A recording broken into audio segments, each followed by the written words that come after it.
Este es un podcast de Craft Courier, en el que Agustín Garetto y Milan Jelic analizamos semanalmente la política, la economía, la cultura, los temas internacionales y los hechos relevantes con una visión de conjunto, reflexiva, analizando tendencias, actores y teoría para entender mejor la realidad, priorizando la calidad de un análisis artesanal por sobre la velocidad y la cantidad. Hola Agustín, ¿cómo andás? Hola Milan, ¿todo bien y vos? Bien, muy bien. Nuevamente otro episodio más. Ahora ya llegando al final del año y encima una fecha importante, 19 y 20 de diciembre. Hoy estamos grabando jueves 19, va a salir publicado mañana viernes. Viernes 20 de diciembre. Fechas importantes del 2001, hace un montón. Pero nos trae a colación el título de este episodio, que dijimos y nos pusimos de acuerdo en llamarlo Ya estábamos mal. Sí, exactamente, en relación con que muchos de los problemas que probablemente hoy veamos en algunos indicadores económicos o socioeconómicos, mejor dicho, como la pobreza o la dificultad que se les hacen a los argentinos llegar a fin de mes, son cuestiones de larga data, de que no es algo que se inició en el 2024, ni siquiera necesariamente en el 2023 al problema, obviamente que se fue profundizando eh, a raíz de los años, pero es algo que, si bien como dijimos en el último episodio y también en tu stream el lunes pasado, es algo que si lo ves en la historia completa en los últimos 100 años en Argentina es muy recurrente, sobre todo en los últimos 40 años, pero que el actual problema puede ser un ciclo que se comenzó allá por 2011, 2012 con la Argentina que ya dejó de crecer, ¿no? Por eso es que ya estábamos mal, pero si incluso vamos más atrás en el tiempo, al 2001, ahí vemos el germen de muchos de los problemas de los que tenemos hoy. Incluso no solo en cuestiones económicas, en cuestiones culturales, de hábitos, políticas, demográficas, etcétera, eh, ya estábamos mal, ¿no? Y creo que esta fecha del 19 y 20 de diciembre nos hacen reflexionar cómo estábamos en aquel momento y cómo estamos hoy, qué cambió, qué no cambió, eh, lo que incluso hablamos en el episodio anterior, relacionándolo con el 25 de la temporada, creo que era 25, de la temporada 2, ¿no? De Argentina cíclica, que da vuelta pero siempre termina en el mismo lugar, ¿no? Exactamente, el 2001 se convirtió en un símbolo con toda una definición política y una cantidad de componentes que se pueden desglosar y ver punto por punto. Recordemos que el 2001 es como la explosión o el final de un modelo de un programa que ya venía mostrando sus problemas tiempo atrás, ¿no? El 97, cuando comienza también una recesión, pero incluso ya años anteriores que lo hemos hablado, repito, en el último episodio y en el stream un poco de cuáles eran esos desafíos que se vieron en los 90 y que probablemente también los vea este gobierno. Y el 2001 se convirtió en un símbolo, no solo en el fin de este modelo, sino también en este símbolo de, bueno, es el que le dio luz a dos, no llamaría partidos políticos, sino bloques políticos, que por un lado el kirchnerismo y por el otro lo que luego se va a transformar en Cambiemos, pero que nació como una oposición a ese kirchnerismo, ¿no? El antikirchnerismo. Bueno, esos fueron ambas experiencias fueron hijos del 2001, ¿no? De esa explosión de, del sistema político, ¿no? Ese bipartidismo que obviamente ya había sufrido antes. Recordemos que justamente el gobierno que estaba en el 2001 era un gobierno de coalición, que era el de la Alianza, no era el radicalismo solo o el peronismo solo, como en experiencias pasadas. Y bueno, la política en el siglo XXI Argentina se va a basar en eso, ¿no?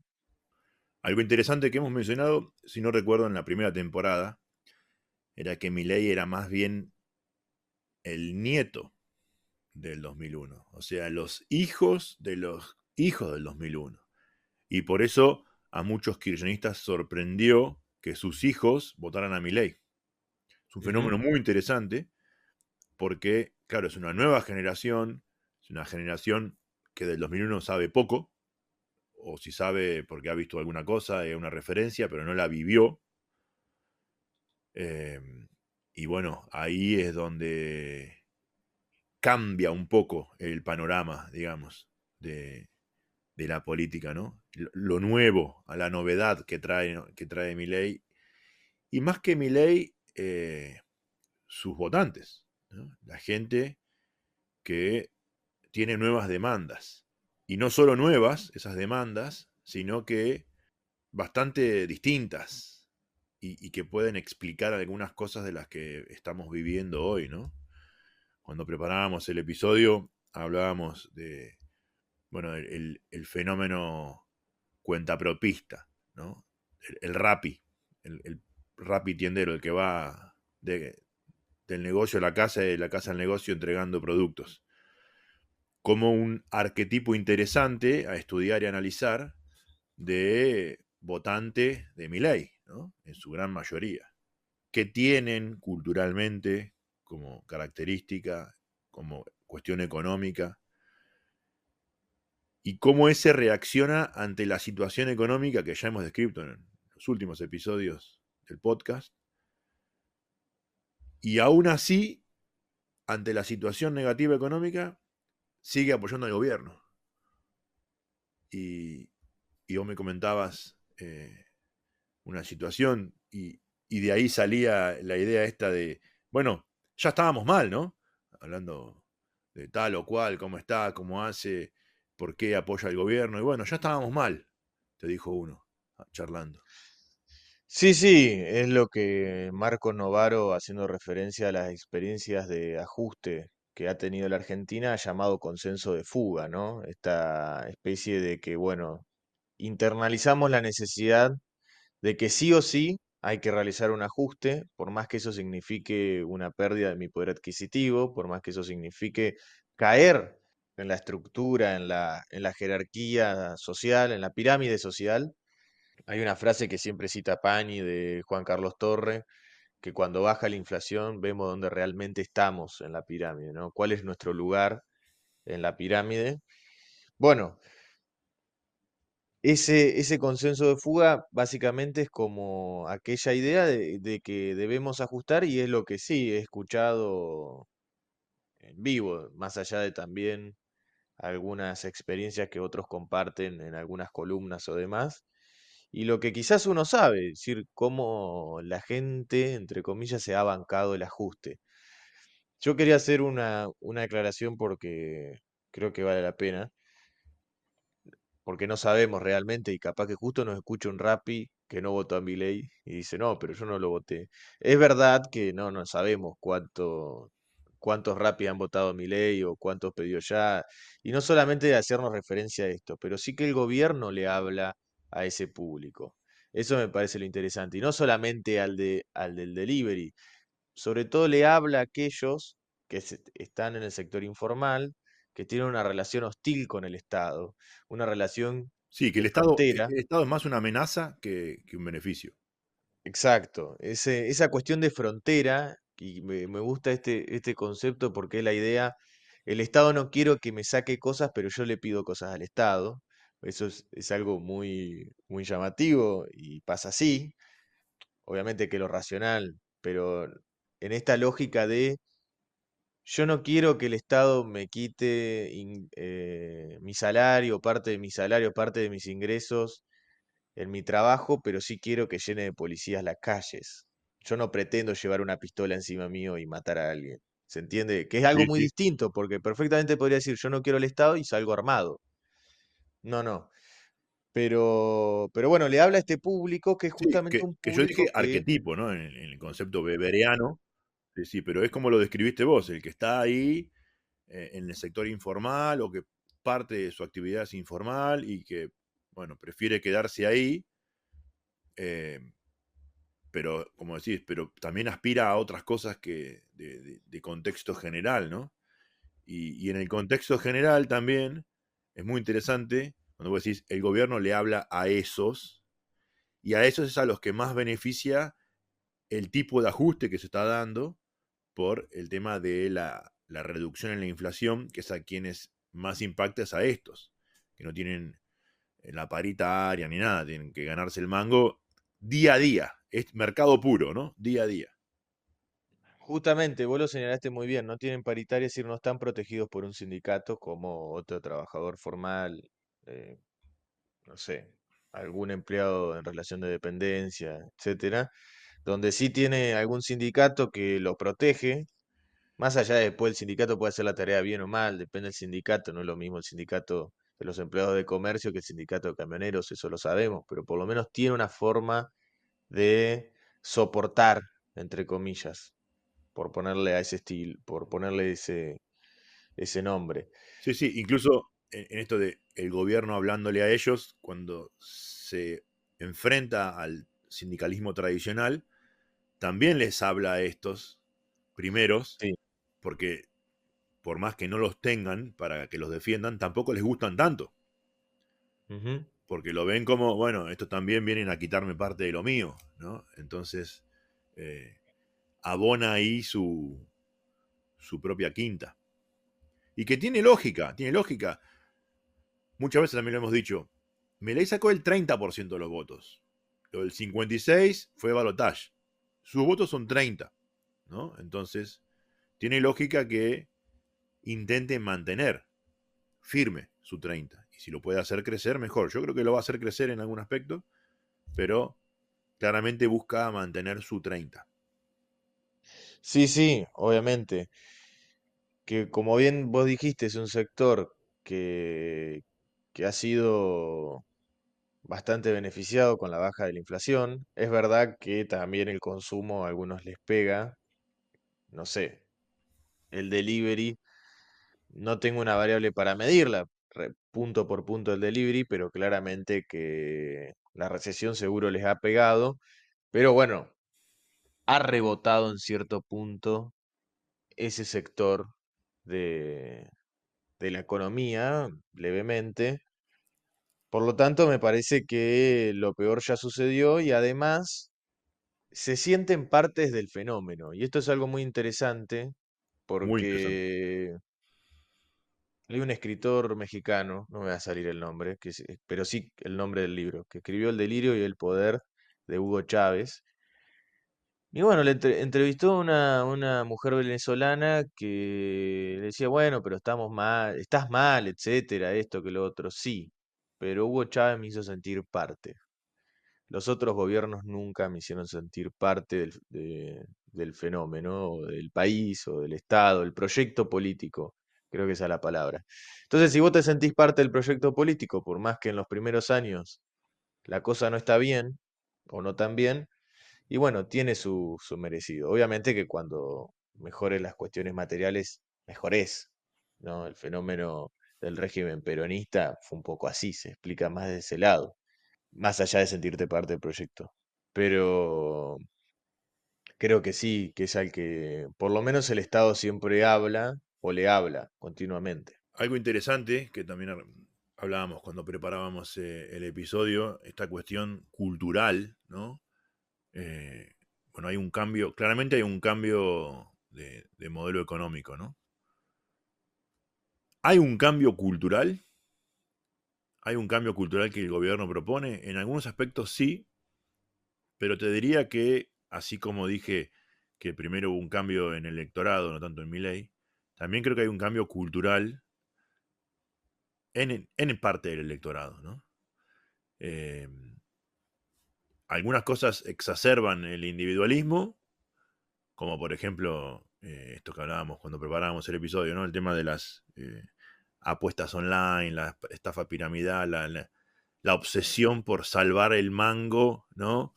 Pero de manera fácil y multiplicarlo rápidamente, ¿no? Y salvarse. Incluso, no sé, el futbolista es hoy como el modelo de hombre en Argentina. Sí, incluso hace 30 años Argentina y Brasil miraban al futbolista. Sobre todo en los sectores más bajos, en los barrios más bajos, porque era la única salida. Sigue siendo una de las pocas salidas. Sí, pero hace 30 años el futbolista no era un modelo social. No, no. Hoy sí. Hoy el futbolista, el rapero, el youtuber, eh, el, el crypto trader es el modelo a seguir, ¿no? ¿Por qué? Porque se salva rápido Ujú. y con mucho, ¿no? Entonces ahí hay un gran cambio cultural desde el 2001, claramente, ¿no? Em, y también hay un cambio cultural en algunos aspectos de todo lo que tiene que ver con identidades, con género, con diversidades, con inclusión y demás, donde yo creo y veo que ha bajado bastante ese discurso único que había años anteriores y de hecho cerraron el Ministerio de la Mujer y no hubo una marcha por eso. Entonces como que claramente había una demanda de cierta parte del electorado en al menos bajar un poco la confrontación respecto de esos temas, ¿no? Y si bien claramente las generaciones más jóvenes tienen una conciencia social, una conciencia de la persona, del respeto y demás, y está muy bien, pero también creo que hubo un pequeño cambio de algunas cuestiones de lo que era el mainstream, de lo que se debatía culturalmente en los medios, en los debates públicos y demás, ¿no? Eh, Creo que ha habido un cambio si analizamos las últimas décadas de Argentina en estas cuestiones culturales, ¿no? Tengo dos cosas para decir muy puntuales respecto a eso y una cuestión más general. La cuestión puntual es que con con eso de que nadie se manifestó en contra, o pocas personas se manifestaron en contra, etcétera, referencia al Ministerio de la Mujer es, bueno, muy difícil defender el gobierno anterior en todos sus aspectos. Probablemente hayan hecho mal todo y por eso nadie quiera defenderlo. A ver, Alberto Fernández terminó con una imagen positiva cercana a un dígito. Es algo, Tremendo. pero increíble. Y es increíble que haya hecho eso sin la experiencia de un 2001, porque también nos queda eso en la cabeza, ¿por qué no explotó todo? Pero bueno, eso por un lado. Segundo, esto es muy interesante. Cuando uno miraba las encuestas el año pasado de los votantes del 30, por llamarlo así, de esa forma, de Javier Milei, la demanda que más adeptos tenía era quitar el Ministerio de la Mujer, pero 80% a favor. Y después otras demandas, que por ahí la oposición los tomaba como polémicas, no sé, portación de armas. Ahí ya bajaba muchísimo la cantidad de adeptos a esa cuestión, a esa estrategia. Por lo tanto, sí, es una demanda del electorado de Javier Milei. Por tercera cosa, y esto es más un desafío no solo de Javier Milei, sino de los nuevos populismos respecto a esta idea de construir un sentido común, que es esto de la batalla cultural y demás, algo de personas que han leído mucho a Gramsci, ¿no? Y a varios teóricos más. Yo creo que hoy los estados no tienen la misma facilidad que en el momento que escribió Gramsci, ¿no? Esa cuestión de la construcción del sentido común. Creo que por una cuestión de la modernidad a las escalas que vivimos hoy, a lo que una vez citamos al libro de Bauman de modernidad líquida, tienen que construir varios sentidos comunes. O por lo menos eso creo de un proyecto político que intente llevar a cabo una batalla cultural. Por ende, no sé si tiene que ser muy fuerte en algunas cuestiones, porque incluso puede llegar a perder votantes propios o potenciales votantes. Me parece que va a ser todo bastante líquido y decimos esto y mañana estamos en contra. De hecho, eso se puede ver con la cuestión migratoria y la cuestión de los extranjeros, ¿no?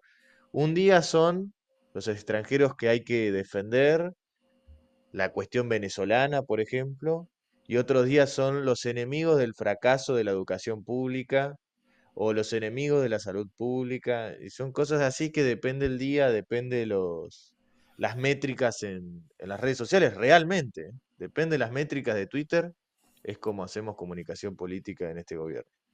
Pero todo nos lleva al mismo punto de que ya estábamos mal. Porque claramente estábamos mal. Estamos mal y estábamos mal. Sí, y va a ser muy difícil volver a estar bien.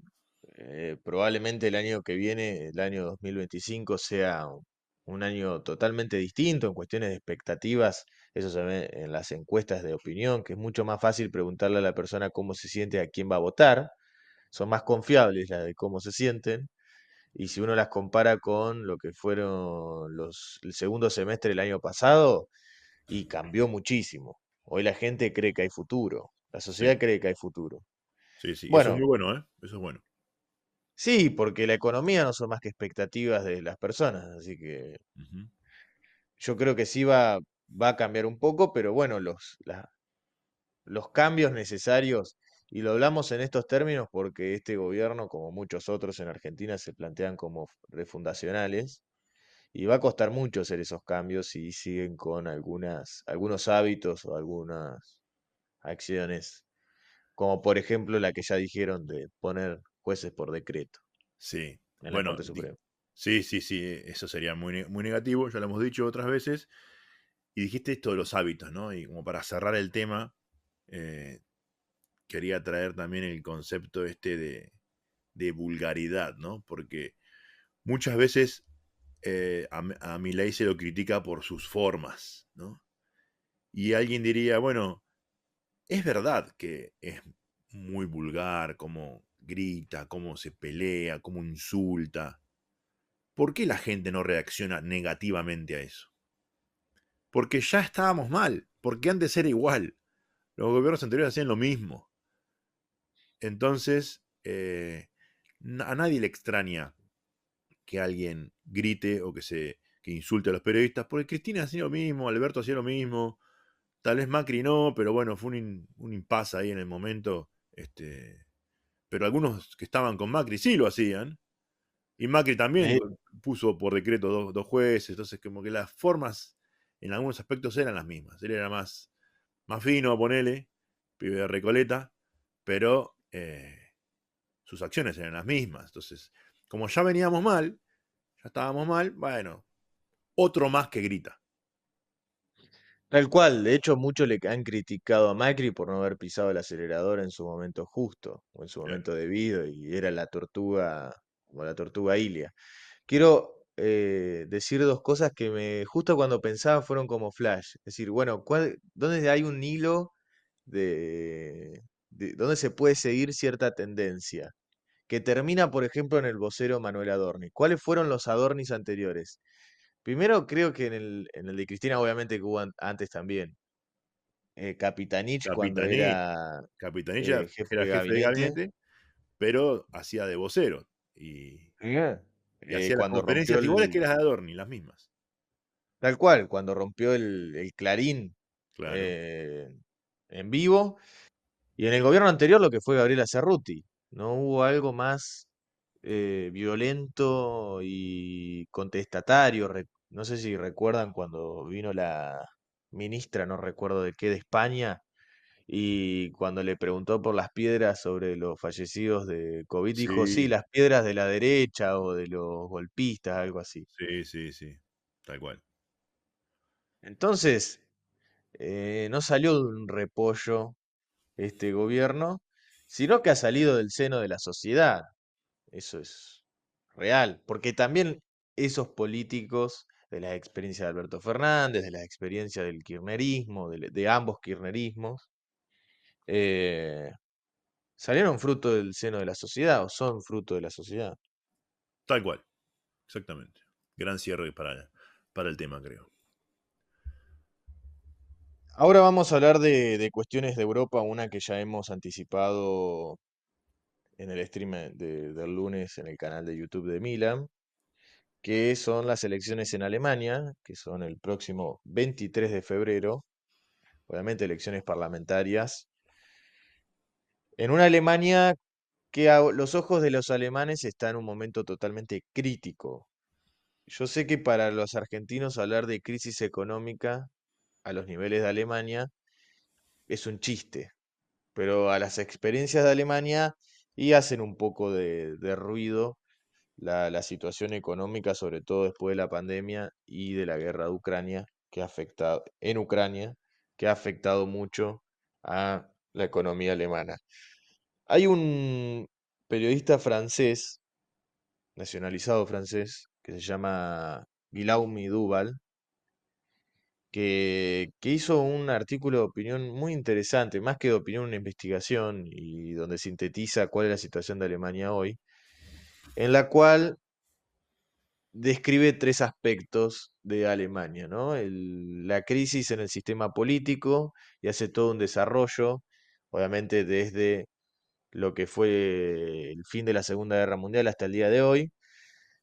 El problema de la identidad alemana, que es un tema que en las últimas décadas, sobre todo los 90 a la fecha, ha sido muy recurrente, la cuestión de la migración, y el modelo económico, que como anticipé hace unos minutos, está en crisis, ¿no? Bueno, ¿cuáles son las cuestiones políticas como para más o menos sintetizar la situación de Alemania? Lo hemos hablado en en otro episodio respecto de la aparición de este nuevo partido desde la extrema izquierda, si se quiere, que es BSW. Bueno, en Alemania hasta hace muy poco gobernaba una coalición, la coalición llamada Semáforo por los colores de los partidos, el rojo que representaba la socialdemocracia, el amarillo que representaba a los liberales y el verde que representaba a los verdes, claramente. Esto se rompió debido a problemas entre liberales y verdes, en especial. Duval sostiene algo que es cierto, que los liberales se volvieron como ultraliberales, como que tuvieron que exagerar en sus demandas porque estaban perdiendo electorado, porque el electorado que no votaba a la democracia cristiana por ser moderado en cuestiones económicas y los votaba a ellos, ahora estaba votando a FD. Entonces estaban perdiendo electorado. Pero déjame hacer una pequeña foto del espectro político alemán para nuestros oyentes, ¿no?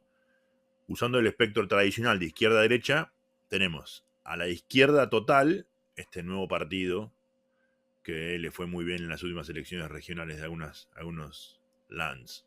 Luego tenemos a la izquierda, luego tenemos a los verdes, luego viene la socialdemocracia, después tenemos al CDU, el partido de Merkel, el partido que gobernó en su gran mayoría Alemania junto con el socialismo en el siglo XX, después de la Segunda Guerra Mundial.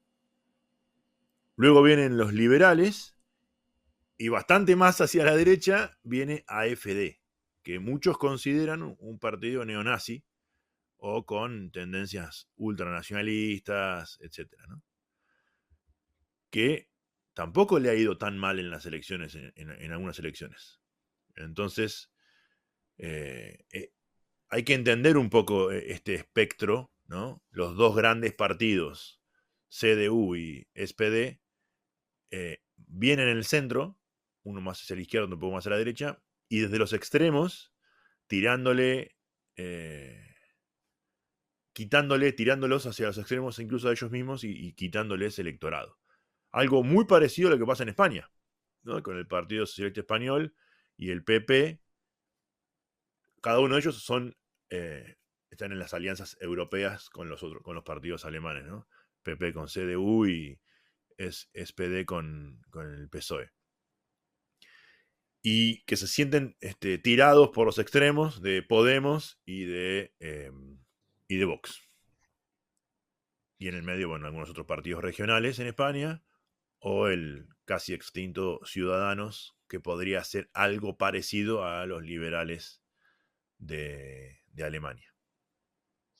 Y justamente estos partidos menores que han crecido en el calor de los 90, en el calor de los 2000, están perdiendo electorado y o tienen que exagerar en sus demandas, los cuales llevan a radicalización y que como algunos forman coalición de gobierno rompen, o desaparecer, realmente. Nosotros, es interesante, si quieren ver este tema, vayan a ese episodio que inmediatamente les voy a decir el número, episodio número 34. Bueno, en ese episodio vemos un poco cómo ha perdido votos y electorado los liberales, los verdes, en esas regiones en las últimas elecciones regionales que hubo en Alemania en el año 2024. Otro de las crisis que ve el periodista Duval es la cuestión de la crisis de identidad, como habíamos mencionado, que hace referencia a la cuestión migratoria, que si bien inicia en los 90 ya en Alemania el tema de los turcos era algo que llama mucho la atención, pero que se fue incrementando con el paso del tiempo y los conflictos que hubo. Hemos hablado respecto de Siria y los efectos que tuvo la caída del régimen de Bashar al-Assad y las políticas migratorias en Europa. Que es verdad, y esto hay que hacer una aclaración, que bueno, no solo de inmigración fuera de la Unión Europea, porque también hubo inmigrantes de países de la Unión Europea hacia Alemania, y Alemania se ha beneficiado de esto porque es un país envejecido, ha bajado mucho la tasa de natalidad de Alemania, obviamente necesitaba mano de obra, y se benefició, es verdad, en materia de inmigración, pero le trajo problemas políticos, problemas de identidad, por eso Duval ha llamado la crisis de la identidad alemana. Y por eso también hay dos partidos que tienen un gran porcentaje de los votos en las elecciones, como AfD y BSW, que mantienen una agenda antimigratoria y son los que están en los dos polos del espectro político, como habías mencionado vos. Eso por un lado. Y por último, la cuestión de la economía estancada, y esto me parece algo muy interesante, lo que señala Duval. Bueno, las causas básicamente serían la pandemia y la guerra en Ucrania, que llevó que este gigante, esta potencia industrial, muy dedicado a lo que es la exportación, obviamente no de materias primas, sino de bienes importados, de bienes industriales, ha llevado a un estancamiento, ya sea por encarecimiento de costos. Alemania ha tenido un gran problema con la cuestión energética, producto de la guerra de Ucrania, porque Rusia es uno de los grandes suministradores de gas a Alemania y también porque han dejado su política nuclear en cuestión energética. Eso Entonces, lo hablamos con Máximo, en el episodio que sí, participó él hace 3 semanas más o menos, cómo la política de eliminar las centrales nucleares en Alemania es un tema que les ha jugado muy en contra. Si bien mantienen esa postura, ¿no? Y Francia está ahí viendo el ejemplo de Alemania y tratando de, de no cometer el mismo error, porque ahora con el gas que falta de Rusia y sin la energía atómica, ¿cómo hacen para producir la energía que necesitan sus plantas industriales? de hecho es muy interesante si uno lee el artículo de Duval, que es un francés, es como que constantemente dice, miren los errores del otro lado del Rin para no cometerlos. Claro, Es muy interesante porque sí, hay cuestiones que Francia también las tiene. En este caso, la cuestión nuclear es una. Y otra que es algo que tienen en común, señala Duval, todos los europeos, que es la falta de modernización. Eh, bueno, uno quizás lo ve con ojos argentinos y dice, no, pero ¿cómo? Sí, pero los dos polos, Estados Unidos y China, claro. ponen mucha inversión en lo que es microelectrónica, redes sociales, teléfonos Inteligencia, celulares, inteligencia inteligencia artificial. artificial. Todas son cuestiones que, Telecomunicaciones. Telecomunicaciones, ¿no? ocasiones, que Europa se está quedando rezagada respecto a estos dos gigantes de China y de Estados Unidos. Y que si no te entra China por la ventana, es Estados Unidos que te entra por la puerta. En esta idea que habíamos mencionado de el conejo entre dos elefantes, que sería el conejo Europa y los elefantes, las grandes potencias. Así es. Eso ya lo mencionó Máximo en el tercer episodio de la primera temporada. Fíjense cuando nosotros decimos analizar tendencias y actores ideas a lo largo del tiempo. Bueno, este es un gran ejemplo. Está lo que viene ya de hace tiempo, que nosotros lo venimos trabajando de hace tiempo y que vale la pena poner el ojo porque son las cosas que deciden a futuro la realidad de los países y las personas. Justamente, y además se puede relacionar con otras experiencias, como habías mencionado, de lo que fue tu viaje en Estados Unidos, de cómo países asiáticos se han metido en la economía de los Estados Unidos y que se quiere evitar lo mismo con China. Bueno, a Alemania le ha sucedido con productos de China. Claro. Por los Eh, costos. Eso es lo que yo mencionaba en Estados Unidos, es el costo de la producción en Estados Unidos. Desde el costo de la mano de obra, recordamos, ¿no? Que habíamos mencionado que hay obreros que ganan 3 4 mil, 5 mil dólares por mes y no les alcanza y tienen que tener un segundo trabajo o alguna changa o algo porque no les alcanza para vivir. Entonces, uno diría, ¿cómo? Ganás 5 mil dólares y no te alcanza para vivir. Es que los costos son altos. En general, en Alemania hay algo parecido.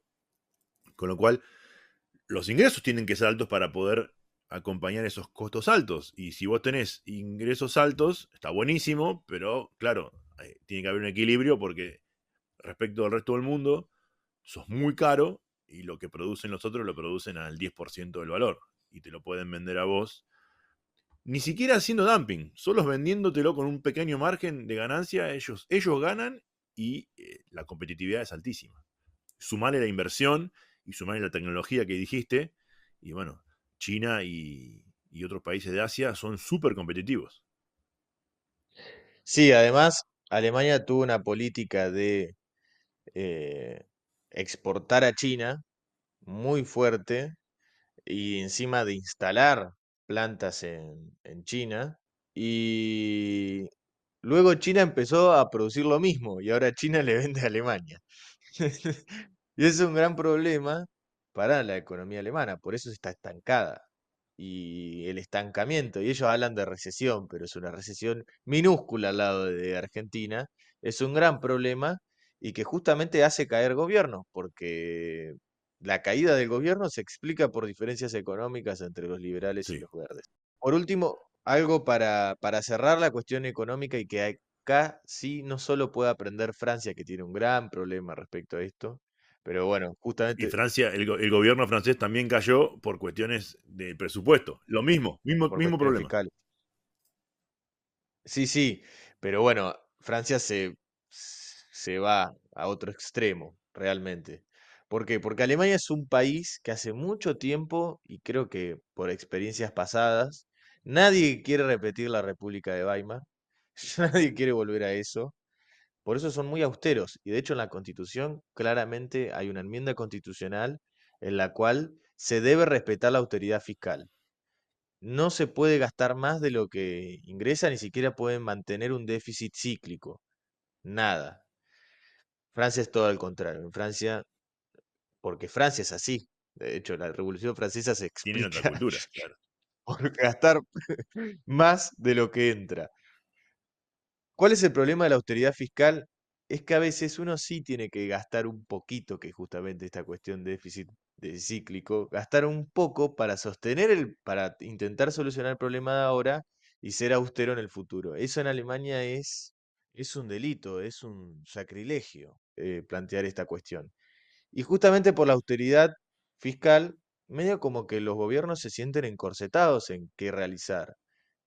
Y el político que pica en punta, que es Friedrich Merz, que, que bueno, es un diputado de Alemania, pertenece al CDU, es alguien que mantiene a rajatabla la cuestión de austeridad fiscal.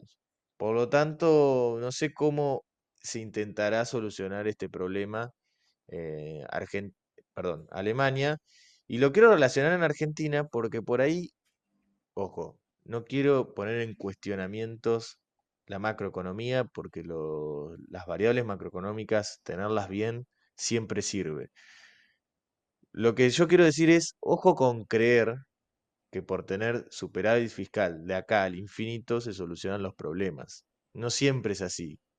No siempre hay que casarse con el modelo, porque ante el primer problema, si vos decís eso, y de hecho es algo que por lo menos en la conciencia del presidente se mantiene, y lo ha dicho, no renuncio el déficit fiscal por nada, Bueno, te puede llevar a problemas mucho más difíciles de resolver a largo plazo.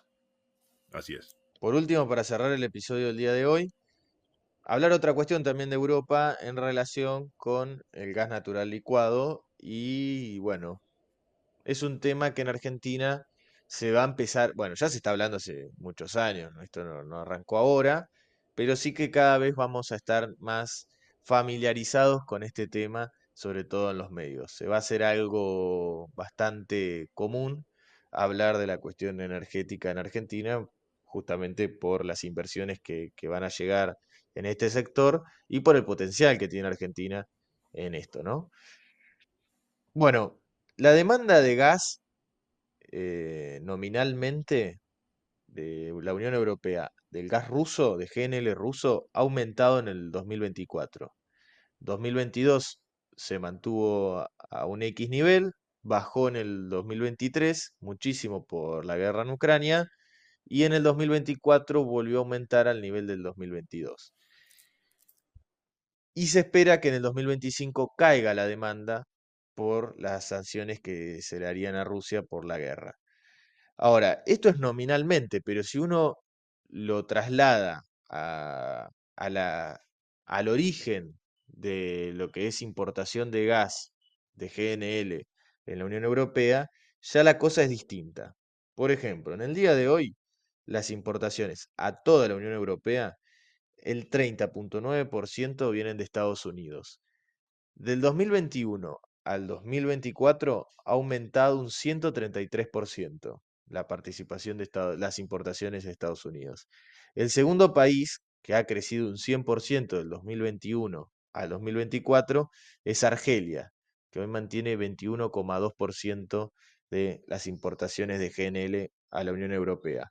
En tercer lugar viene Rusia con 14,5% en el 2024 y en el 2021 representaba el 16,4, es decir, ha bajado 2 puntos en porcentuales su participación, si se quiere, o sus importaciones.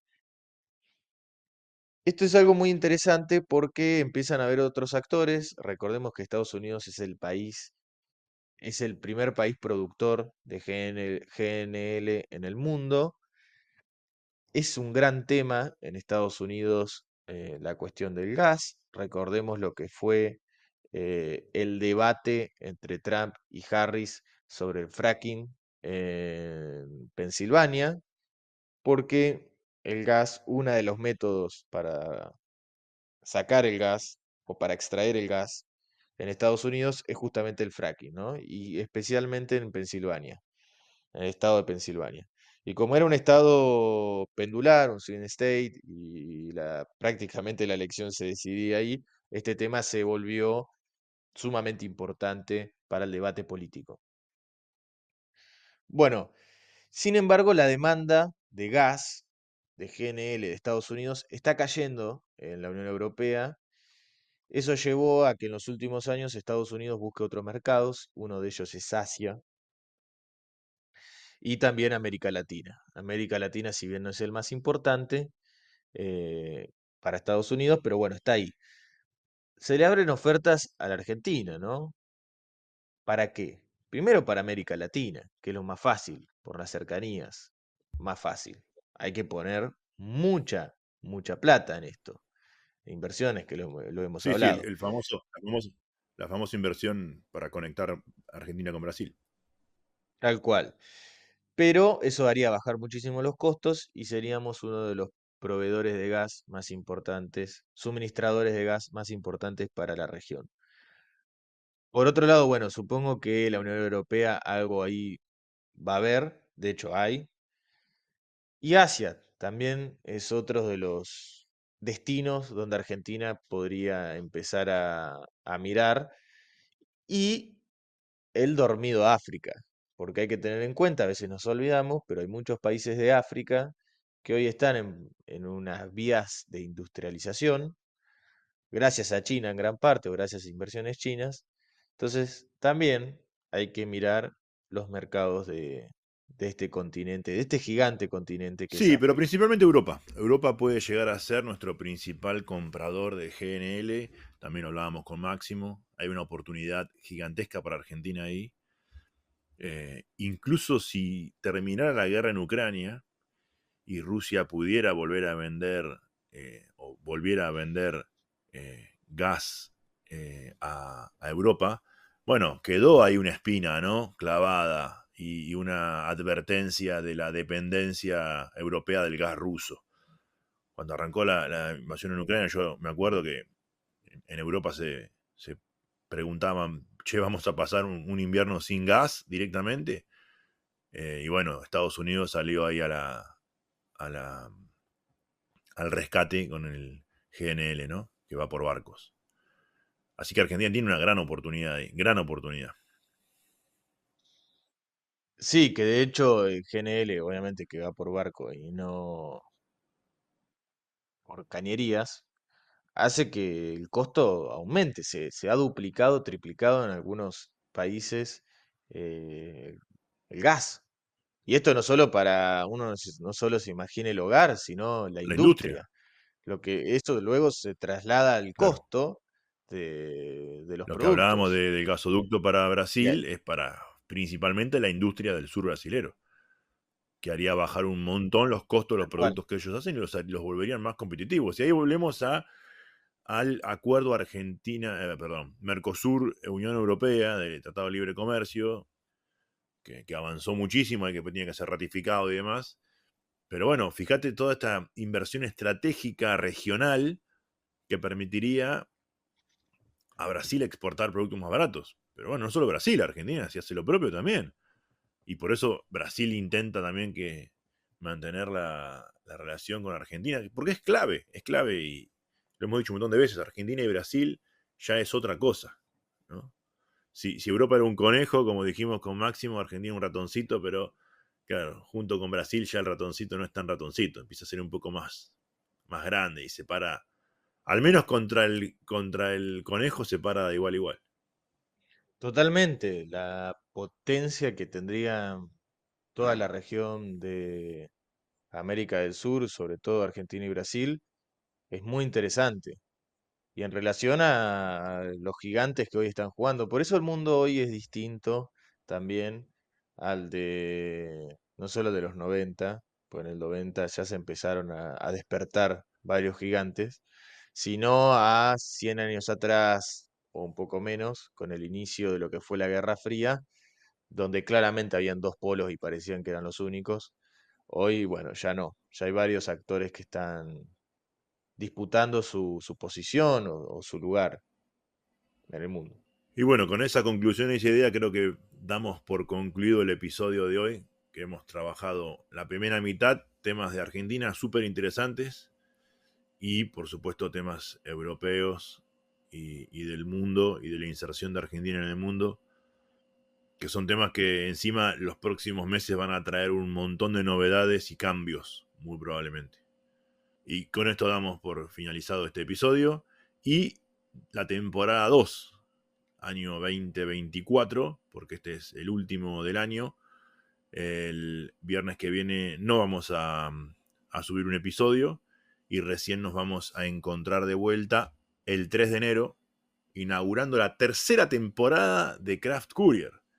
Todo un logro, ¿eh? Ya tercera temporada. Así es, así que nos queda por decir feliz Navidad y obviamente feliz Año Nuevo cuando nos encontremos el próximo 3 de Feliz enero. Navidad, feliz Año Nuevo. Nos vemos pronto. Gracias y nos vemos en un par de Chau. semanas.